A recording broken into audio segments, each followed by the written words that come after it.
এই দেখেন মিটার, না 2 গিয়ারে আছে গাড়ি। টাইম 10টা 13। এটা গিয়ার তাহলে টাইম দেখাচ্ছে কিলোমিটার 109 কিলো চালাইছে না?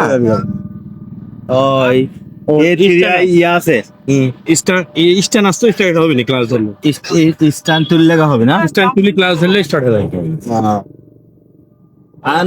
গিয়ারে আছে চাকার রংটা একটু আলাদা, সবুজ রঙের চাকার রং। চাকার রংটা খুব ডিফারেন্ট। 109 কিলো গেছে না?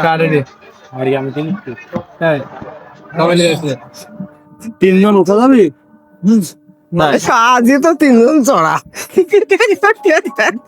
গাড়ি হচ্ছে 3,46,500 টাকা। 2% মারে তাহলে জিনিসটা ভালো না এমনি ভালো তেমন দেখছি বুঝলাম কিন্তু কোন দেশে? জাপান কি কোন দেশ? ইন্ডিয়ান, জাপান যৌথ করা